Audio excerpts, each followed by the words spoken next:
Chicos, hola, buenas tardes, ¿me escuchan? Tardes, sí, Hola, sí, Sí, se buenas escucha. tardes. Bueno, ¿Cómo les va? Qué increíble, ¿eh? Cliqueo ¿Pudieron entrar todos bien hoy? sí, no, no hubo problema, por lo menos yo. Gracias, mi amor. ¿Cerrás? Gracias.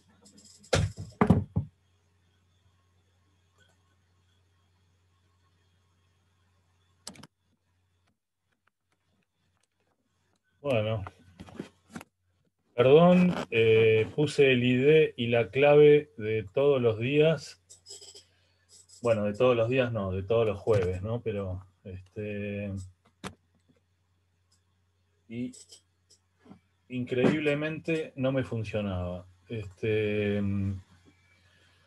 Bueno, tengo un machetito.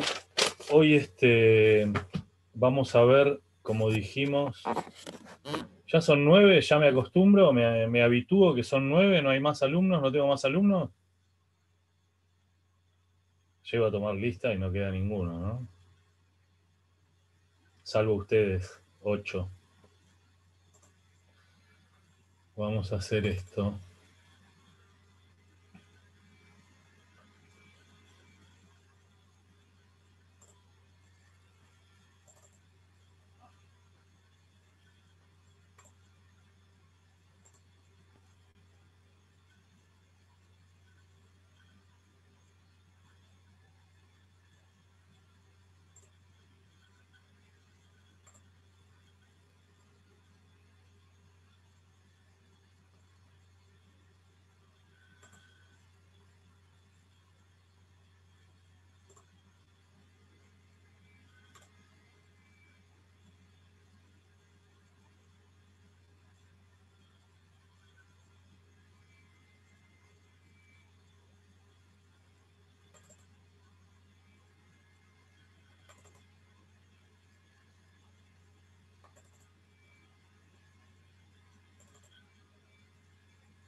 Necesito que me digan si escuchan el audio, por favor, ¿sí?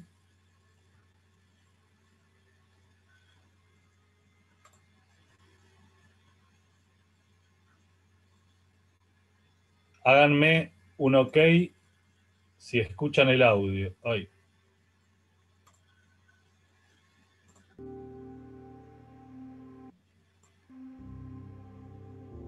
¿Escucha? Sí, ¿Sí? profe, igual medio bajito. بالمعنى الشخصي كضحية من ضحايا التعذيب والاعتقال لسنوات والاختفاء قسري. لهيك بعرف تماما أنه من دون العدالة ما ممكن أن... ¿Ahí escuchan bien? ¿Sí? Sí, se Sí, está sí, sí, se Sí, se escuchando. escucha escucha bien. bárbaro. Perfecto, arrancamos de nuevo. Bueno, a ver, un segundito, nos quedamos con esta imagen. Eh, ya se los dije, ya lo saben. Último escalón de los procesos internacionales de enjuiciamiento a individuos, personas físicas. Como les dije, el intento del Kaiser después de la guerra, después de la Primera Guerra, Segunda Guerra, Nuremberg, Yugoslavia, Ruanda, año 98, Estatuto de Roma, se crea la Corte Penal Internacional, empieza a funcionar en el año 2002. ¿Estamos en tema? Ahora vamos a ver algo muy cortito de esto.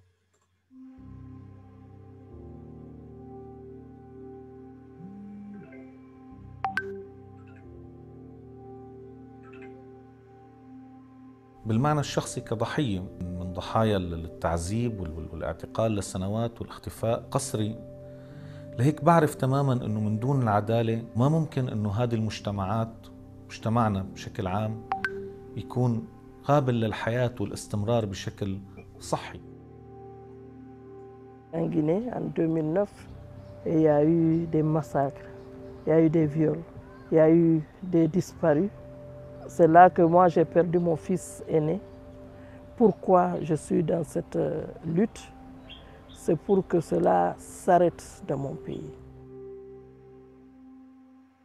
بغياب المحاسبة نكون عم نوجه هذه الرسالة للمنتهكين إنه فينكم ترتكبوا الجرائم كل يوم ودائما بدون ما يكون في أي محاسبة أو مساءلة.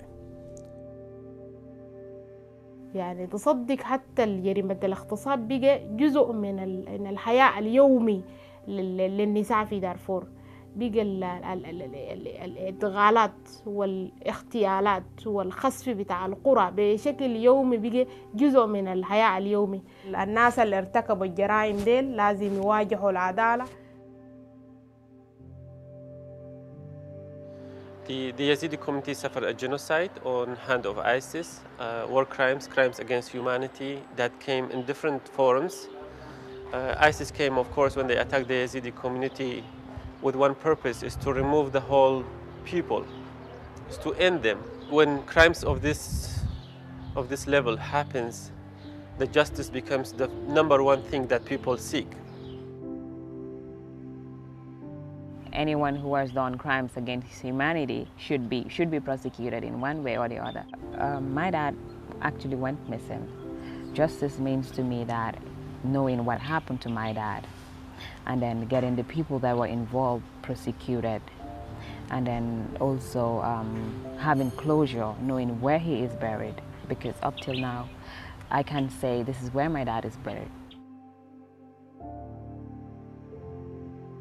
Mi hermano desapareció el 10 de agosto del año 2008 aquí en Bogotá y posteriormente aparece el 12 de agosto como guerrillero muerto en combate, que ellos no eran ningunos guerrilleros, ellos fueron civiles que fueron contactados bajo engaños de trabajo y fueron dados de baja y mostrados como guerrilleros muertos en combate. Así haya justicia, no los van a devolver a la vida. Pero sí, nuestra larga lucha es poder saber la verdad. Si on arrive à trouver cette justice, ce ne serait pas pour moi. Les victimes, nous victimes, d'accord, ça va nous réconforter, mais c'est la Guinée qui va gagner. To me, justice is something wrong happened and must be corrected, basically. We think about all the courts that we see in our lives, in our towns, in our cities, looking into individual crimes, someone who did a robbery, who killed someone, but why not having a court for some group of people who've committed a crime against 12,000 people? 북한은 70년 동안에 오랜 기간 동안을 반인도 범죄를 자행을 했거든요. 3대를 거쳐서 피해자가 많이 나온다면 사안의 심각성을 깨달아서 개별 검사가 지금 현재 국제법상으로는 불가능하다 하지만 plus de 20 ans, nous avons vraiment lutté pour la justice au niveau du Tchad. Cette impression vraiment d'être devant les juges et donner mes témoignages, je me sentais déjà vraiment comme je suis un homme complet. C'est comme vraiment je me suis soigné et je suis guéri 100%. Je vous dis qu'avant ces procès, mais je me sentais vis-à-vis de ceux qui nous ont fait ces torts comme un demi-homme, comme un sous-homme. الضحية ما بتنتهي معاناته بوقف التعذيب أو بإطلاق سراحه. العدالة وحدها والمحاسبة اللي ممكن توقف هذه الانتهاكات.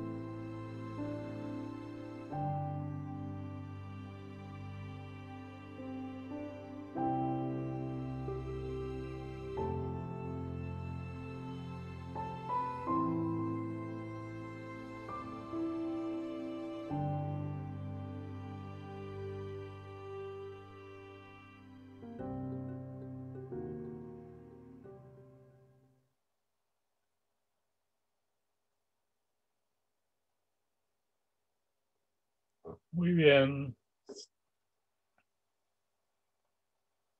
¿Cómo estamos? ¿Qué imágenes que no estamos acostumbrados a ver, ¿no? podemos asistir a distintas cuestiones. Me refiero básicamente a cuestiones vinculadas a violación de derechos. Lo que quizás nosotros no estamos acostumbrados a ver es este tipo de flagelos. Ustedes vieron las imágenes de esas ciudades, ¿no? Realmente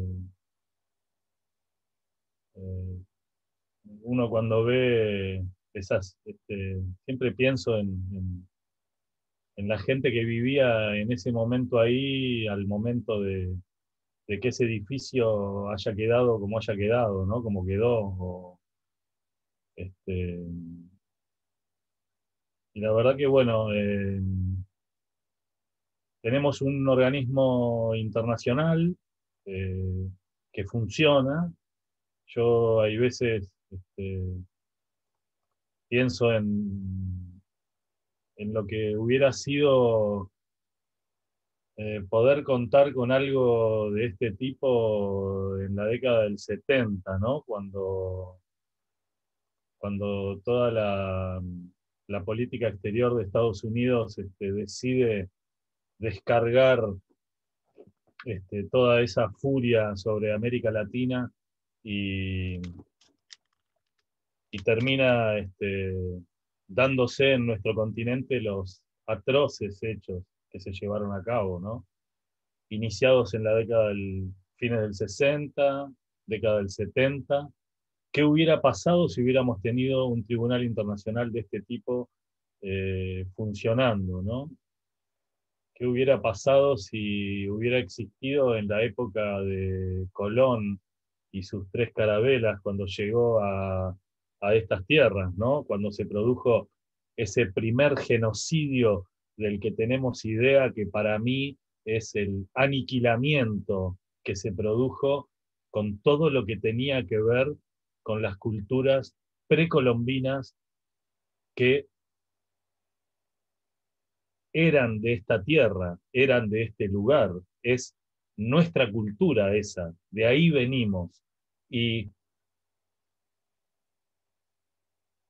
ustedes fíjense que en todos nuestros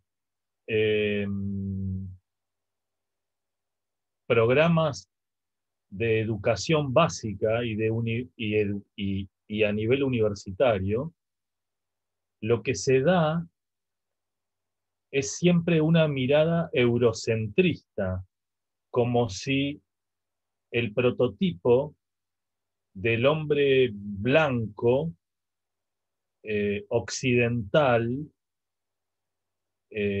fuera la regla. Y vieron el prototipo, la otra cara de la moneda, el otro prototipo es el negro, ese es el esclavo. Después en el medio andamos nosotros, los mestizos, los indios.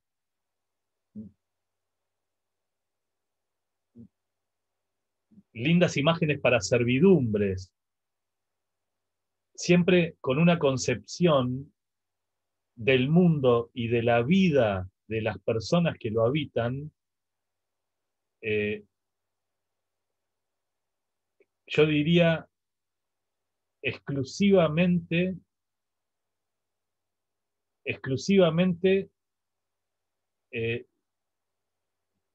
dividida en dos. Siempre es o blanco o negro, ¿no? Siempre es una mirada binaria.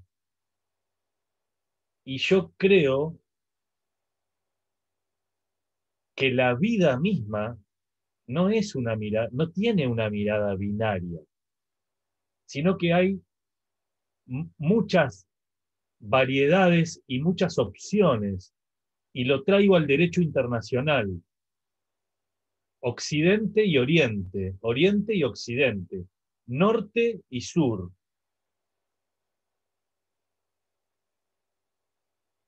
Y dentro de esa mirada binaria, yo creo que hay un montón de matices que nos diferencian. La CEPAL intentó para América Latina poder introducir de alguna manera esa idea, justamente, ¿no? América Latina y el Caribe, sin Estados Unidos y Canadá, porque somos netamente distintos. Y sin intentar hacer de esto una mirada eurocentrista, aquellos colonizados por los ingleses, por los británicos, nosotros colonizados por los españoles. Aquella cultura del colono norteamericano no tiene nada que ver con la cultura de los pueblos originarios y de lo que después fuimos o somos hoy nosotros, que somos sus descendientes, criollos y descendientes de esa cultura. Y para seguir rompiendo lo binario, fíjense que dentro de todo lo que es nuestra Sudamérica o Latinoamérica, tampoco fue solamente una cultura. Fue la cultura inca, fue la cultura maya, fue la cultura azteca, fue la cultura quechua, fue la mapuche, la tehuelche. Todas esas culturas, bueno, ni hablar, los aymaras, todas esas culturas nos componen, pero siempre parece que el punto de vista sea Europa o anti-Europa, Occidente u Oriente, Norte o Sur. Y yo creo que siempre tenemos que hacer el intento de poder ver que hay otra posición y de que hay distintas composiciones. Ninguna, absolutamente ninguna, superior a ninguna otra. Pero como el hombre, y me fui absolutamente por las ramas, pero voy a tratar de volver de esta manera, como el hombre siempre se peleó con el hombre desde que está en la faz de la tierra, lamentablemente llegamos a conocer los delitos que llegamos a conocer. Y llegamos a tal barbarie de delitos, por poner un hito en lo ocurrido en la Segunda Guerra Mundial, que tuvimos que empezar, la comunidad internacional entendió que tenía que empezar a intervenir en aquellas cuestiones, como decíamos en nuestra última clase, ya no era soportable que se intente una purificación de raza. Ya no era soportable que se intente una limpieza étnica. Ya no es soportable que tengamos que hablar de genocidio. Y así fue como la comunidad internacional, un poco a los tumbos y como pudo, y siempre que lean, ya les queda poco de internacional público. Les queda un par de semanas y quizás muchos de ustedes nunca jamás en su vida vuelvan a tener ninguna vinculación con el derecho internacional público. Para los que sí les gustó, para los que sí quieran seguir leyendo, además de invitarlos a todos al centro de investigación que dirige el doctor Farinella y que forma parte de nuestra Facultad de Derecho, a esos que tengan interés en seguir leyendo sobre derecho internacional, van a ver que dentro de estas cuestiones del derecho internacional, siempre se mezcla y se mixa y se confunde lo jurídico y lo político.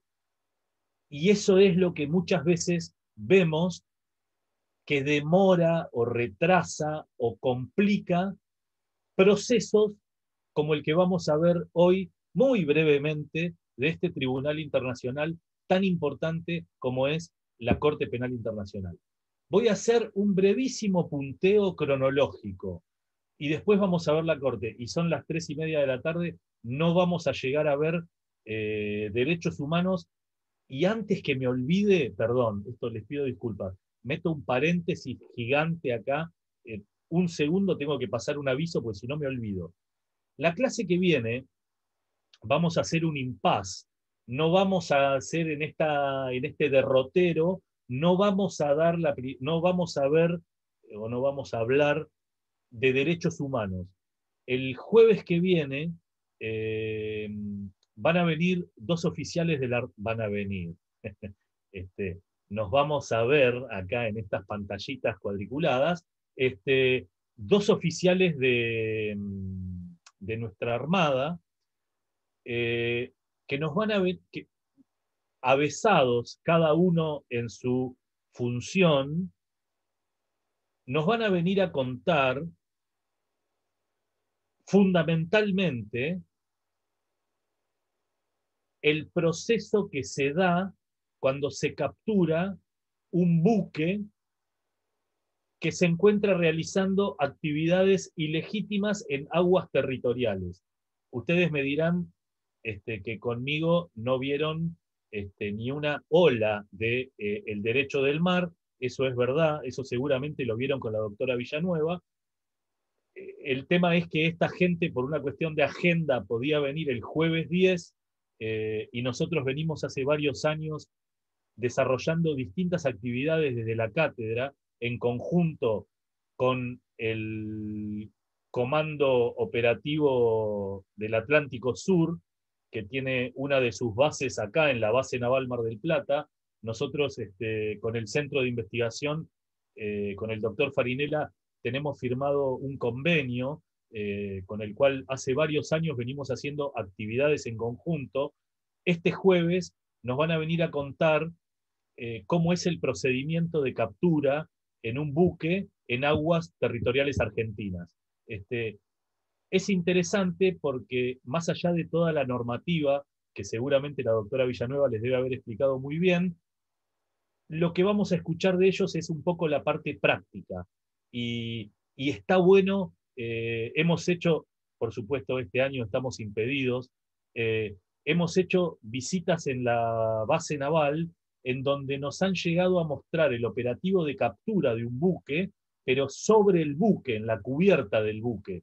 Entonces nos muestran el procedimiento de cómo se aborda, cómo se anuncian, cómo se presentan, en el caso de que el buque o la tripulación del buque reaccione de una u otra manera, cómo se aborda el buque y el operativo que se lleva adelante cuando realmente se procede a la detención y captura de este tipo de embarcaciones. Todo eso lo vamos a escuchar el jueves que viene.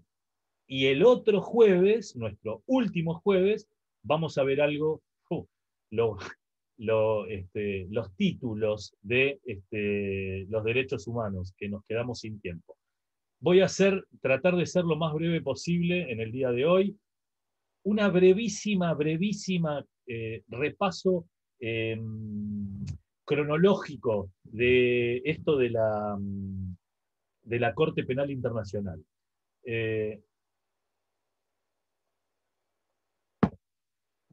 Año 1948, Naciones Unidas adopta la Convención contra la Prevención y Sanción del Delito de Genocidio y convierte en crímenes internacionales actos que pretenden, de alguna manera, llevar a la destrucción de una nación entera, o de una etnia, o de una religión, o de un grupo racial de que se trate, como hablamos el jueves pasado. Estoy hablando, situémonos cronológicamente, chicos. Ustedes son muy jovencitos. Bueno, yo tampoco la viví la Segunda Guerra, pero les quiero decir, del 40 al 45, Segunda Guerra Mundial. Estoy hablando del año 40, Segunda Guerra Mundial, termina a los 10 minutos, se crean las Naciones Unidas. Año 45, lo que acabo de decir, Convención Internacional contra la Prevención y Sanción del Delito de Genocidio, año 48. ¿Sí? 1950. 1950 nos encontramos con que se le encarga a la Comisión de Legislación Internacional, que era un cuerpo de la Asamblea General de Naciones Unidas, la codificación de lo que vimos, que hoy ya conocemos como los principios de Nuremberg, ¿sí? Además de esto, se les encarga de alguna manera la preparación de un estatuto preliminar que permita llevarnos a la creación de un Tribunal Penal Internacional. Tribunal Penal Internacional, 1950. Sin embargo, como vamos a ver, el proceso de la creación de este organismo se ve, yo diría, rápidamente paralizado, y por resumirlo en una sola palabra, el motivo de esta paralización en el desarrollo de esta idea es ni más ni menos que el periodo que conoce la historia como la Guerra Fría. Año 1950. Viene un largo periodo de Guerra Fría. En la década del 60 tenemos la crisis de los misiles, Rusia, Estados Unidos. En el año 59 se da en América un proceso único y determinante, en el cual no nos vamos a detener, pero es la Revolución Cubana. A partir de ahí, en el año 63, si mal no recuerdo, la crisis de los misiles, todo el mundo esperando, era un fantasma, ¿vieron? Se decía que en Moscú y en Washington había un botón rojo, un teléfono rojo, que si se levantaba o se apretaba ese botón, bueno, volábamos todos. De todas formas, déjenme recordarles que Estados Unidos, además de ser el único país que se atrevió a lanzar una bomba atómica en un lugar, en una ciudad habitada por civiles, permítanme recordarles que lo hizo cuando la Segunda Guerra Mundial estaba absolutamente definida, era cuestión de tiempo, y sobre todo para terminar de demostrarle a Rusia y al resto del mundo que ellos sí tenían la bomba atómica lista. Y no solo nos mostraron eso, también nos demostraron que son el único país del mundo capaz de utilizarla, ¿sí? Y eso fue una gran, gran intimidación para el resto de la comunidad internacional. Pero no me voy a detener en la Guerra Fría ni en nada de lo que dije, sino que voy a saltar directamente al año 1989. 1989 se presenta de nuevo en la Asamblea General de Naciones Unidas la idea de un Tribunal de Justicia Permanente. Sí, sí, Diana, son Son unos dementes, es así, ni no, más ni menos. Y no es Hollywood. En Hollywood también, se la pasan tirando bombas que explotan. No pasa una explosión en un colegio, no. Se prende fuego eso, se prende fuego la ciudad, el mundo, todo, todo. Están locos. Pero bueno. Y si no, tenemos poco tiempo, pero si no, podemos hacer así rápidamente una pasada: Irán, Irak, Kuwait, Pakistán, Afganistán, Libia, Siria, Kosovo, Vietnam, el Congo.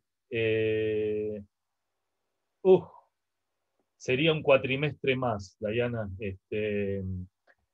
Vuelvo, año 89, además de ser el año en el que cae el muro de Berlín, lo cual no es poco, porque ese acontecimiento le pone fin a, de alguna manera, vieron que los procesos históricos siempre necesitan un hito, como se toma un hito como referencia. No cabe ninguna duda que la caída del muro es el hito de referencia del fin de la Guerra Fría. Se termina ese mundo de Washington o Moscú, ese mundo bipolar, porque la Unión Soviética de alguna manera se desarma y queda un mundo unipolar que nos gobernó o llevó las riendas de todo esto hasta hace poco. Yo creo que hoy estamos en una etapa de plena transición hacia otra cosa. Otros hablan de un nuevo mundo bipolar y otros hablan ya de un mundo multipolar, dándole uno de los polos a Rusia, otro de los polos a China. Algunos hablan de algún polito por parte de Europa que se empieza a separar de Estados Unidos, y Estados Unidos nos ha demostrado en estos últimos años que no está a la altura de las circunstancias, que creo que nunca lo estuvo, y muchísimo menos como para regir un poco los destinos de todos nosotros, ¿no? Vuelvo al tema, déjenme, necesito decirles muchas cosas y espérenme un segundo, que tengo algo que postergar un segundo, no se vayan.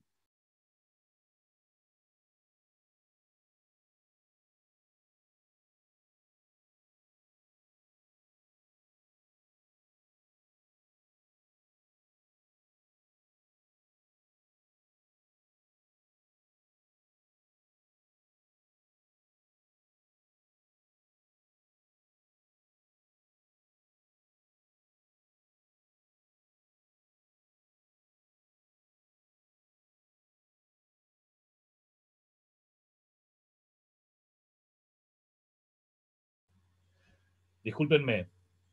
Año 1989. Además de ser el año que cae el muro, les decía, se presenta de nuevo en la Asamblea General de Naciones Unidas esta idea de un Tribunal Permanente de Justicia. En este momento, la propuesta recibe mucha mayor atención, y esto es ni más ni menos que fruto de la Guerra Fría y fruto de lo que vimos en nuestro encuentro pasado, que fueron los acontecimientos de la Guerra de los Balcanes o las guerras yugoslavas. Y ahí la Asamblea lo que hace, le solicita a la Comisión de Derecho Internacional que prepare un estatuto preliminar, ahora sí, para encarar de manera mucho más seria la creación de un Tribunal Penal Internacional, y les doy dos palabras claves para usar en el examen: de carácter permanente. Si hay algo que distingue, entre otras cosas, a la Corte Penal Internacional de los tribunales ad hoc de Yugoslavia y de Ruanda, es el carácter permanente de esta Corte Penal Internacional, a diferencia de aquellos tribunales que ponemos entre comillas ad hoc, o sea, ad hoc significa al efecto de, porque eran justamente al efecto de juzgar determinada cuestión. En cambio, la Corte Penal Internacional vino a quedarse, vino a constituirse como la Corte Penal Internacional para el juzgamiento de los crímenes que ahora vamos a ver, y en el marco de un carácter permanente, ¿sí? En el año 1993, como vimos en nuestra clase pasada, se crearon los tribunales penales internacionales para Yugoslavia y para Ruanda. No me voy a detener en cada uno de los procesos internos de esos países porque lo vimos el jueves pasado. En el año 1994, fines del 94, parece que en diciembre, se da la Comisión de Legislación, esta Comisión de Derecho Internacional presenta la versión final, podríamos decir, de ese estatuto previsional. Se lo presenta a la Asamblea General y le recomienda que se lleve a cabo una conferencia de plenipotenciarios, esto quiere decir de primeros mandatarios de los países. Ustedes saben que las convenciones internacionales generalmente se establecen por escalones de rangos, entonces hay reuniones de embajadores, hay reuniones de ministros de Relaciones Exteriores, y las máximas son con los plenipotenciarios, esto es, con los primeros mandatarios de los estados, ¿sí? Bueno, la Comisión de Derecho Internacional aconseja esto en el año 1995, porque esto fue en diciembre del 94, en el 95 se lleva a cabo, se reúnen 2 veces en el año 96, y acá en el año 96 ya un poco se empieza a trabajar sobre un texto ya bastante sólido en cuanto a una convención que le dé nacimiento a este Tribunal Penal Internacional o Corte Penal Internacional, es lo mismo. En el año 1997 se lleva a cabo la tercera reunión, 95, 96, 97.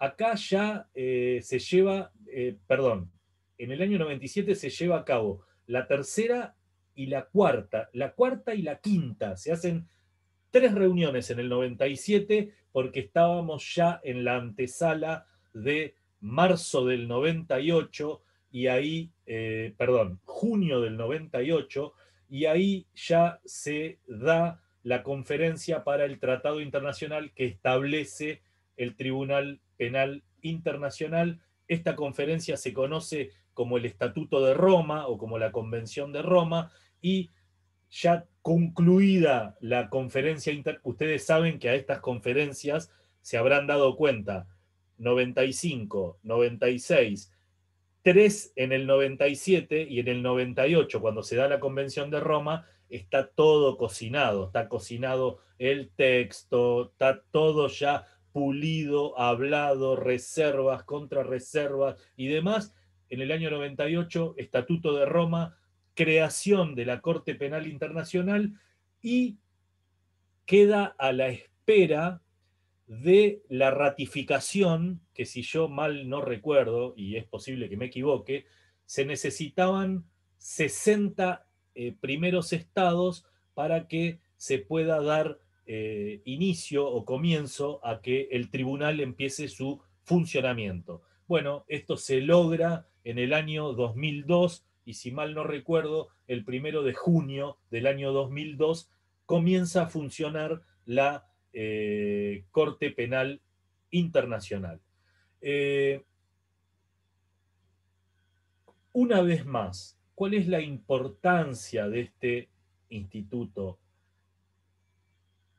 Era necesario perseguir y castigar a los responsables de los crímenes como el genocidio, porque como ustedes ya saben, y como van a decir bien en el examen, la Corte Internacional de Justicia se encarga de las cuestiones entre estados. Lo que adolecíamos, lo que necesitábamos, era poder contar con un tribunal que pudiera procesar y eventualmente castigar a los responsables de genocidio, pero personas físicas que hayan llevado a cabo el genocidio y los otros delitos que vamos a ver ahora. Sin una Corte Penal Internacional que trate la responsabilidad individual en los actos de genocidio y en las violaciones graves a los derechos humanos, estos delitos quedaban impunes. En los últimos 50 años de la historia y del siglo XX, ha habido numerosos crímenes contra la humanidad y crímenes de guerra sin que ningún individuo o persona física haya sido procesado y, lo que es peor, haya sido condenado. En Camboya, en Mozambique, en Liberia, en El Salvador, en Argelia, en la zona de los Grandes Lagos de África, donde vimos que se sitúa Ruanda. Ustedes no se dan una idea la cantidad de crímenes de este tipo que se perpetraron. Por supuesto, también en las invasiones americanas a Kuwait, Irán, Irak, Afganistán y todos los países que se les ocurra que los gringos invaden, ahí también se dan estas violaciones, no solo al derecho internacional humanitario, sino estas violaciones de lo que se conoce hoy como los grandes crímenes del derecho internacional. Entonces, el establecimiento de un tribunal permanente era para poder tener una herramienta a mano y poder castigar a los verdaderos responsables de estos crímenes. Crímenes de guerra, crímenes contra la humanidad, genocidio y demás. Vamos a ir brevemente a la estructura. Ustedes van a leer el capítulo del libro de la cátedra, ahí está absolutamente todo lo que necesitan. De más está decir que yo no estoy trayendo acá ningún concepto demasiado innovador o demasiado nuevo. Todo lo que digo está en cualquier libro de Derecho Internacional Público, porque estoy hablando ni más ni menos que de la historia. Vamos a hacer brevísimamente, para que ustedes lo vean conmigo, un repasito de cómo es la estructura de este tribunal. ¿Cuáles son los órganos que componen a esta Corte Penal Internacional? Podríamos hablar que se compone básicamente de 4 órganos. El primero de ellos es la presidencia. Bueno, tiene un presidente y tiene 2 vicepresidentes. Son electos por mayoría absoluta de los jueces que componen el tribunal. La presidencia es la responsable de la administración de la Corte, con excepción de la oficina del fiscal, que ahora la vamos a ver. Y aunque la presidencia va a coordinar de alguna manera y va a observar de alguna manera la concurrencia de la fiscalía en los asuntos que son de mutuo interés, ¿no? Segundo órgano de este tribunal son las cámaras. Existen 3 tipos de cámaras en la Corte. La primera de ellas es la que tiene que ver con una cámara que se llama, ellos le dicen divisiones, ¿no? Entonces es la división prejuicio, la división de juicio y la división de apelaciones, ¿sí? Cada división, por supuesto, se encarga de las funciones judiciales propiamente dichas de la Corte. El tercer órgano que integra este organismo es la oficina del fiscal. La oficina del fiscal, como toda función del Ministerio Público Fiscal en cualquier ordenamiento jurídico interno, básicamente es... Perdón.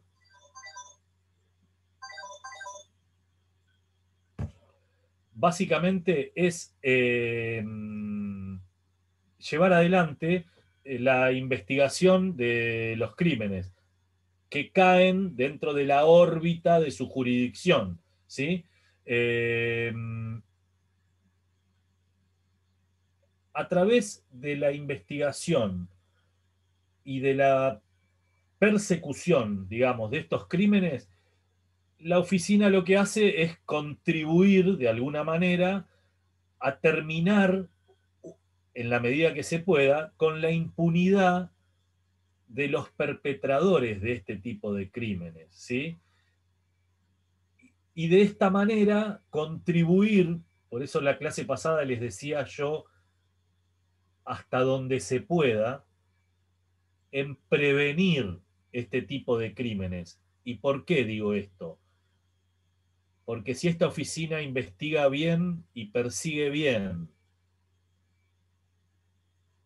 hay gente que se va a cuidar de llevar adelante determinados crímenes porque saben que van a ser investigados y que van a ser perseguidos. Y esto de alguna manera debería contribuir a la prevención de estos crímenes tan aberrantes, ¿no? Ustedes saben que el primer fiscal actuante en la Corte Penal Internacional fue Luis Moreno Campo.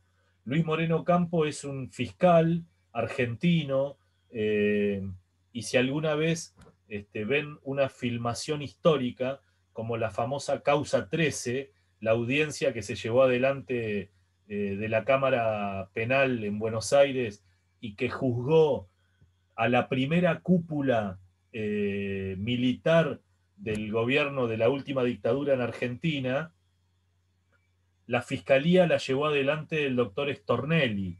y el doctor Luis Moreno Campo era su adjunto, en aquel momento muy joven. La significación y la importancia que tuvo el juzgamiento de los delitos de lesa humanidad y el proceso que se llevó adelante en cuanto a derechos humanos en nuestro país, que sepan, es histórico, es histórico. En España todavía no juzgaron ni procesaron al franquismo, y alguien les va a tener que avisar que llegaron tarde porque ya se murieron todos. En Chile no se llevó ningún proceso adelante contra los hombres que llevaron las armas en nombre de Pinochet, y se van a tener que apurar porque también se van a morir todos. Lo que se llevó a cabo de los procesos en cuanto a violación de derechos humanos en nuestro país, perpetrados fundamentalmente por la última dictadura cívico-militar, yo creo que le valió a Luis Moreno Campo ser designado, ser propuesto y después ser aceptado como el primer fiscal que entró en funciones para la Corte Penal Internacional. Y una nota de color, nuestro ex titular de cátedra, el doctor Eduardo Hoff, fue propuesto para formar parte como defensor oficial en la primera camada, porque la defensoría oficial se llevaba adelante de manera conjunta. Se nombraban, creo que 10 defensores oficiales que iban a tener unos turnos mensuales o bimestrales, que en el caso que tuvieran que intervenir, bueno, se trasladaban a la corte y iban a ejercer su función desde ahí. El doctor Hoff fue propuesto para integrar el primer cuerpo colegiado de defensores oficiales, cargo que rechazó, entonces nunca formó parte de este tribunal. El último órgano al que me voy a referir es a la Secretaría. Yo creo que la Secretaría, como toda Secretaría, es uno de los órganos más importantes de este tribunal. Responsable de todos los aspectos no judiciales de la administración de la Corte. Y además es el órgano responsable de prestarle los servicios de traducción, de finanzas, de personal y todos los servicios exclusivos que se necesitan para llevar adelante este aparato jurisdiccional. Está dirigida en la Secretaría por un secretario. El secretario es elegido por los jueces, dura 5 años en su cargo, y puede ser reelegido también si así lo quisiera. ¿Cuál es la competencia de la Corte en cuanto a la materia? El tribunal o la Corte Penal Internacional va a juzgar básicamente 4 tipos de delitos: el delito de genocidio, el delito de guerra, el delito de lesa humanidad y el delito de agresión. Vieron que el delito de agresión estuvo muchos años sin poder ser definido. Tuvimos un primer esbozo de definición en el año 2011, si mal no recuerdo, y demás. Pero dentro del delito de agresión se van a incluir los delitos de carácter sexual: violación, violaciones en masa, esclavitud sexual, prostitución forzada y demás. Y dentro de este delito se va a juzgar también el delito de carácter racial que conocimos en Sudáfrica con el nombre del apartheid, esa discriminación frente a la gente de raza negra, ¿sí? Cuando se firmó el Tratado de Roma, no había acuerdo sobre definiciones en cuanto a los actos terroristas. Bueno, de hecho todavía no las hay, pero el tribunal se va a ocupar de estos casos siempre y cuando considere que algún tipo de acto terrorista se corresponda o represente de alguna manera un crimen de lesa humanidad, ¿sí? Está compuesta por 18 jueces. Los jueces fueron seleccionados, por supuesto, entre distinguidos, al igual que lo que les dije de los defensores oficiales y al igual que lo que les dije de la oficina del fiscal, entre profesionales ampliamente reconocidos en cuanto a su competencia en derecho, no solo en derecho internacional, sino en derecho penal y fundamentalmente en cuestiones de derechos humanos, ¿no? Los jueces duran 9 años en su mandato y en esos 9 años, al igual que los miembros de la Corte Internacional, de alguna manera se dice que los jueces pierden su nacionalidad. ¿Qué quiero decir? Ningún Estado puede interferir en las funciones de los jueces mientras están ejerciendo su cargo, ¿sí?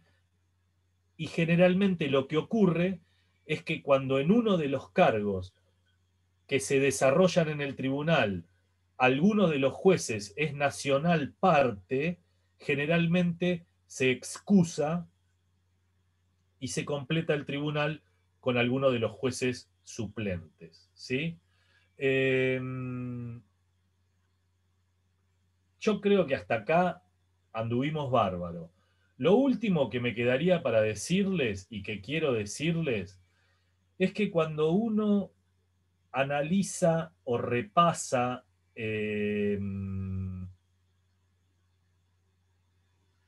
las causas en las que intervino el tribunal, quiero decir, los casos y las personas que fueron sometidas a proceso, nos vamos a encontrar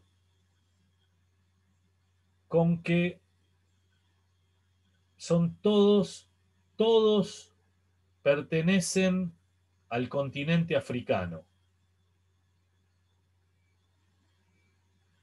Y eso es una paradoja, porque si no podemos encontrar a ningún responsable de estos crímenes aberrantes que sea de piel blanca, me parece que tenemos que hacer una revisión de la función que lleva a cabo este tribunal y sobre todo puede ser una buena oportunidad para volver a repensar esta cuestión que les vengo machacando desde que nos vimos la primera vez este año, y es esta cuestión de que el derecho internacional público carece del poder punitorio. ¿Qué quiero decir? En la medida que los estados no adhieran al estatuto del tribunal o del órgano de que se trate, ese tribunal no tiene jurisdicción sobre los nacionales del Estado que no suscribe al tribunal o al instituto de que se trate.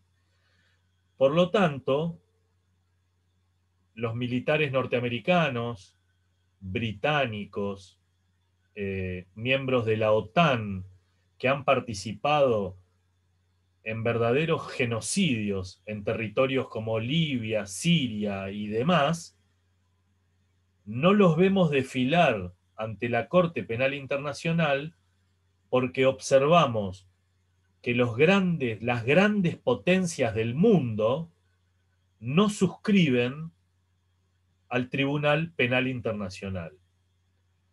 Estados Unidos ha llegado a firmar, creo que más de 26 acuerdos bilaterales con distintos países en pos de que sus militares sean juzgados en territorio estadounidense. Cuando uno imagina a un general Patton de Kuwait, de Irán, de Afganistán, de Libia o de Siria, llevado ante un tribunal en Washington o en Boston, yo creo que es fácil adivinar el fin del cuento. Yo creo que lo más probable es que le coloquen otra cocarda por el valor que demostró en la batalla y que lejos quede de ser de alguna manera condenado por los terribles y aberrantes crímenes que esta gente produce en distintos países del mundo. Y lo último, no olviden que el Tribunal Penal Internacional actúa subsidiariamente. ¿Qué quiero decir con esto? Va a tomar intervención siempre que el Estado al que el nacional que forma parte no pueda o no quiera llevar adelante el proceso de enjuiciamiento, ¿sí? Hasta aquí, más lo que ustedes van a leer del manual de la cátedra, es un poco la idea que yo les dejo de esta Corte Penal Internacional. El jueves que viene vamos a recibir a estas dos visitas que nos van a contar esto que yo les decía, que no tiene nada que ver con esto que estamos hablando. Pero les adelanto dos palabritas sobre los derechos humanos que va a ser va a ser el tema de nuestro último encuentro, ¿no? El jueves, ustedes rinden el viernes 18, el jueves 17 va a ser nuestro último encuentro. Yo les pido disculpas, chicos, de tener clase un día antes, pero cada vez tenemos menos tiempo, entonces llegamos con lo justo. No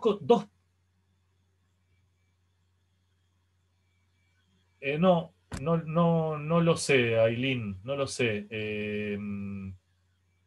No, el primero fue de desarrollo, ¿no? Yo supongo que...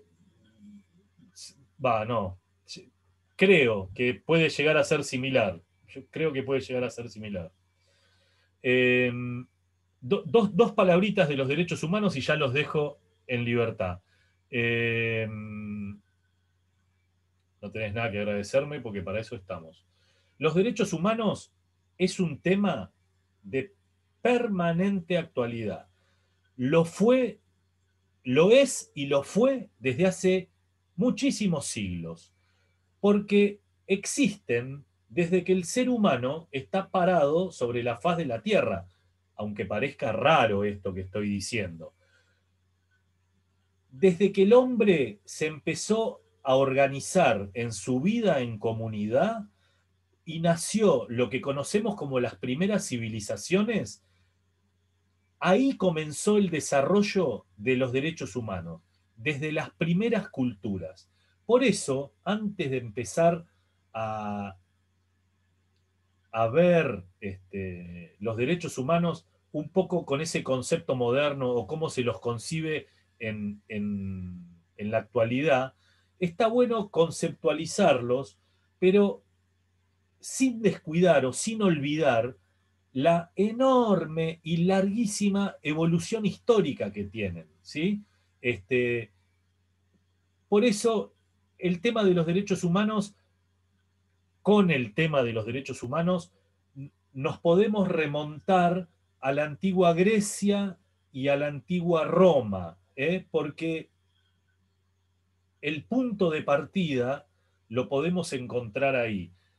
Y podríamos decir que como meta de los derechos humanos, la podemos encontrar en la Convención Americana, conocida también como el Pacto de San José de Costa Rica, porque hoy los concebimos como el producto de ese proceso histórico.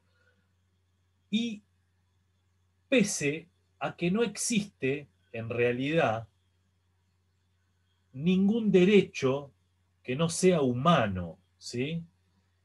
La denominación de derechos humanos, por esto, tiene una connotación de suma relevancia, porque lo que nos quiere remarcar esto que parece una redundancia, porque no hay derecho que no sea humano, lo que el concepto, no, el concepto no, lo que la denominación de derecho humano nos quiere traer hoy o nos quiere recordar hoy, es que significa que son los derechos inherentes a la persona humana, pero fundamentalmente en cuanto al reconocimiento de su dignidad, ¿sí?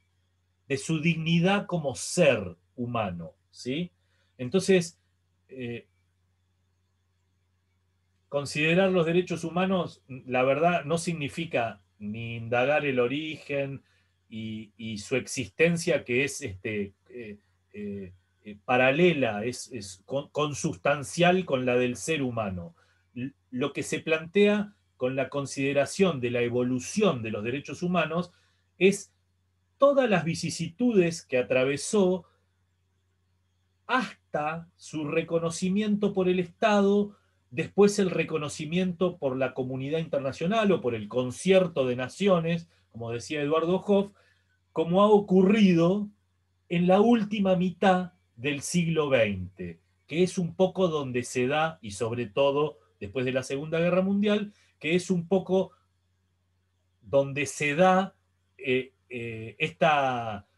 renacer del concepto y de la idea de los derechos humanos, ¿no? Si sigo hablando de derechos humanos. La vamos a cortar acá. Yo lo que les quiero decir, si la semana que viene tienen alguna duda de alguna cuestión que les haya quedado en el tintero, me lo hacen saber. Lean el manual de la cátedra, el libro de la cátedra, ahí está todo. Sepan, más allá de que no te puedo confirmar la modalidad del examen, Ailín, sepan que, como siempre, vamos a tomar lo que damos y no vamos a tomar nada que no hayamos dado.